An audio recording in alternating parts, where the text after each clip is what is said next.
வணக்கம். அமரர் கல்கியின் பொன்னியின் செல்வன் பாகம் 5 தியாக சிகரம் அத்தியாயம் 32 இறுதி கட்டம். நந்தினி திரும்பிச் சென்று தனது அறைக்குள் வருவதற்காக ஏற்பட்ட பிரதான வாசலின் கதவை சாத்தி தாளிட்டு வந்தாள். பின்னர் கையில் தீபத்துடன் வேட்டை மண்டபத்தின் இரகசிய கதவை திறந்து கொண்டு உள்ளே பிரவேசித்தாள். மந்திரவாதி ரவிதாசன் முன்னமே கோரமான முகமுடையவன். முகத்திலும் தலையிலும் புதிதாக ஏற்பட்டிருந்த காயங்களினால் அவனுடைய தோற்றம் மேலும் கோரமடைந்திருந்தது. நந்தினி அதை பார்த்துவிட்டு, மந்திரவாதி, இதென்ன, உன் உடம்பெல்லாம் புது காயங்கள் என்றாள். ராணி, இதிலே தங்களுக்கு வியப்பென்ன? தங்களைப் போல் நாங்கள் அறுசுவை உண்டி அருந்தி பஞ்சனை மெத்தையில் சொகுசாக படுத்து காலம் கழிப்பதாக எண்ணிக்கொண்டிருந்தீர்களா? நானும் பரமேஸ்வரனும் இன்று பிழைத்து வந்திருப்பதே பெரிய காரியம். இறந்து போன பாண்டிய சக்கரவர்த்தியின் ஆவிதான் எங்களை இன்று உயிரோடு இருக்கும்படி காப்பாற்றியது. இல்லை ரவிதாசா, இல்லை. அவருடைய ஆவி என்னுடனேயே தான் சதா சர்வ காலமும் இருக்கிறது. ஒரு நாளிகைக்கு முந்தி கூட என் முன்னால் தோன்றி சபதத்தை நிறைவேற்றப் போகிறாயா இல்லையா என்று கேட்டது. ராணி, அதற்கு தாங்கள் என்ன பதில் சொன்னீர்கள்? சபதத்தை இன்று நிறைவேற்றுவேன், எல்லாவிடில் உயிரை மாய்த்துக் கொள்வேன் என்று சொன்னேன். அப்படியானால் நாங்கள் ஓடோடி வந்ததே நல்லதாய் போயிற்று. இத்தனை காலம் கழித்து நீங்கள் உயிரை மாய்த்துக் கொள்வதில் யாருக்கு என்ன லாபம்? எடுத்த காரியமளவோ முடிவு பெற வேண்டும். தங்களால் முடியாது என்றால்? முடியாது என்று யார் சொன்னார்கள்? சபதத்தை நிறைவேற்றுவேன், அதற்கு பிறகு என்னுடைய உயிரை மாய்த்துக் கொள்வேன். வேண்டாம் வேண்டாம். சபதத்தை நிறைவேற்றிய பிறகு தாங்கள் செய்யக்கூடிய காரியங்கள் எவ்வளவோ இருக்கின்றன. மதுரையில் வீரபாண்டியனுடைய திருக்குமாரனுக்கு உலகமறிய பட்டாபிஷேகம் செய்தாக வேண்டுமே. அதையெல்லாம் நீங்களே பார்த்து கொள்ளுங்கள். இன்றிரவு என் வேலை முடிந்துவிடும், என் வாழ்வும் முடிந்துவிடும். ராணி, பழுவேற்றையருடைய பொக்கிஷத்தில் உள்ள திரவியங்கள் எல்லாம் மலைநாட்டுக்கு போய் சேர வேண்டும். அதற்கு தங்கள் உதவி தேவையாயிருக்கிறது. சபதம் முடிந்த பின்னரும் என் கணவரை ஏமாற்றிக் கொண்டு உயிர் வாழ சொல்கிறாயா மந்திரவாதி? அம்மணி, தங்கள் கணவர் யார்? உலகறிய என்னை மணந்து நாடு நகரங்களில் உள்ளவர்கள் பரிகாசங்களை எல்லாம் பொருட்படுத்தாமல் என் ஒவ்வொரு சபதத்தையும் நிறைவேற்றி கொண்டு வருகிற உத்தமரைத்தான் சொல்கிறேன். ராணி, பழுவேற்றையர் தங்கள் கணவர் அல்ல. ஒவ்வொரு நாள் இரவும் வீரபாண்டியர் என் கனவில் வந்து தங்களை அவருடைய பட்ட மகிழ்ச்சியாக நடத்தும்படி கட்டளை இடுகிறார். மந்திரவாதி, அவர் பேச்சு வேண்டாம். இந்த காயங்கள் எல்லாம் உனக்கு எப்படி ஏற்பட்டன என்று சொல்லவில்லையே. நேற்றிரவு கொள்ளிடக்கரை காட்டில் எங்களை ஒரு கிளப்புலி தாக்கியது. கிளப்புலியானாலும் பற்களும் நகங்களும் மிக கூராயிருந்தன. எப்படி தப்பி வந்தீர்கள்? பாண்டியகுமாரருக்கு பட்டாபிஷேகம் நடத்தினோமே, அந்த பள்ளிப்படை கோபுரத்தில் இடிந்திருந்த பகுதியை அந்த புலியின் பேரில் தள்ளிவிட்டு தப்பி வந்தோம். ஐயோ பாவம், கிளப்புலியை கூட நீங்கள் நேரில் நின்று சண்டையிட்டு ஜெயிக்க முடியவில்லை. ஆம்ராணி, ஒப்புக்கொள்கிறோம். அப்படி இருக்கும்போது இளம் புலியாகிய ஆதித்த கரிகாலனை நேருக்கு நேர் எதிர்ப்பது எப்படி? அதனால்தான் தந்திர மந்திரங்களை கையாள வேண்டியிருக்கிறது. தேவி, இன்றிரவு தப்பினால் அப்புறம் நமக்கு சந்தர்ப்பம் கிடைக்கப் போவதில்லை. சுந்தர சோழனையும் அருள்மொழிவர்மனையும் பற்றி செய்தி வந்துவிட்டால் பிறகு ஆதித்த கரிகாலன் நம்மிடம் அகப்படப் போவதில்லை என்றான் ரவிதாசன். மந்திரவாதி, அவர்களை பற்றி என்ன? ஏதாவது நிச்சயமாக தெரியுமா? இத்தனை நேரம் அவர்களுடைய ஆயுள் முடிந்திருக்கும், சந்தேகமில்லை. நீயும் தேவராளனும் ஈழத்துக்கு போன போது இப்படி சொல்லிவிட்டு தான் போனீர்கள்.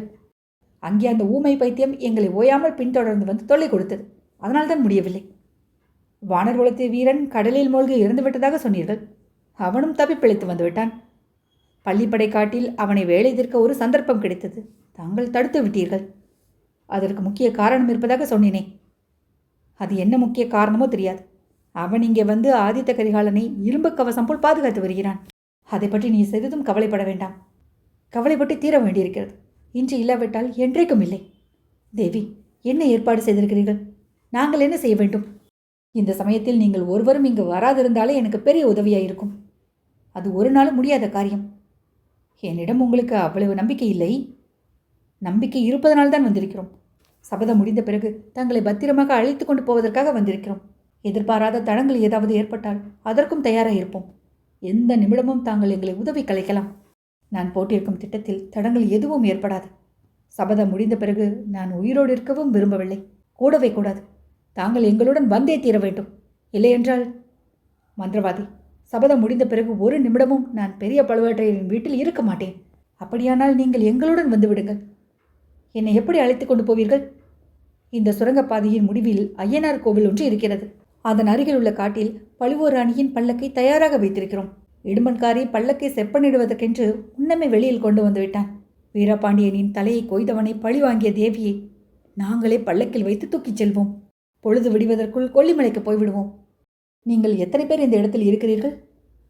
இங்கே 4 பேர் இருக்கிறோம் என்று கூறிவிட்டு ரவிதாசன் மெதுவாக கையை தட்டினான். அந்த மண்டபத்தில் இருந்த பயங்கரமான செத்த மிருகங்களுக்கு பின்னால் ஒளிந்திருந்தவர்கள் சிறிது வெளிப்பட்டு முகத்தை காட்டினார்கள். பரமேஸ்வரன் எங்கே என்று நந்தினி கேட்டாள். அவனை வெளியில் நிறுத்தியிருக்கிறேன். ஐயனார் கோவிலில் காளாமுகன் ஒருவன் நிஷ்டை செய்து கொண்டிருந்தான். அவனை அங்கிருந்து போகச் சொல்வது பெரிய தொல்லையாக போய்விட்டது. மறுபடியும் அவன் அங்கு வந்துவிடாமல் பார்த்து கொள்ளும்படி தேவராளனை கோவில் வாசலில் நிறுத்திவிட்டு வந்திருக்கிறேன். காளாமுகனை பற்றி நமக்கு என்ன கவலை?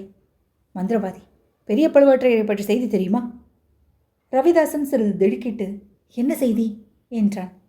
அவர் தஞ்சாவூருக்கு பிரயாணப்பட்டு போனார் அல்லவா? வழியில் கொள்ளிடத்தை படகில் கடக்கும்போது புயல் அடித்து படகு கவிழ்ந்து விட்டதாம். பழுவேற்றையர் கரையேறவில்லை என்றும் தண்ணீரில் மூழ்கி போய்விட்டதாகவும் சம்புவரையனுக்கு இன்று சாயங்காலம் செய்தி வந்திருக்கிறதாம். தெய்வமே, அவர் கதி அப்படி ஆயிற்று. இத்தனை நேரம் தாங்கள் இந்த முக்கிய விவரத்தை பற்றி சொல்லவில்லையே. அதை நான் நம்பவில்லை மந்திரவாதி. பழுவேற்றையர் கொள்ளிடத்தில் மூழ்கி இறந்திருப்பார் என்று எனக்கு தோன்றவில்லை. எனக்கும் அந்த செய்தியில் நம்பிக்கை இல்லை ராணி. அவர் கொள்ளிடத்தின் இக்கரைக்கு நீந்தி வந்திருந்தால் என்ன செய்கிறது? ஒருவேளை இன்றிரவு இங்கே வந்துவிட்டால்? இதை பற்றி தான் சிறிது கவலைப்படுகிறேன். ராணி, அதை பற்றி தங்களுக்கு கவலை வேண்டாம். இப்போதுதான் எனக்கும் நினைவு வருகிறது.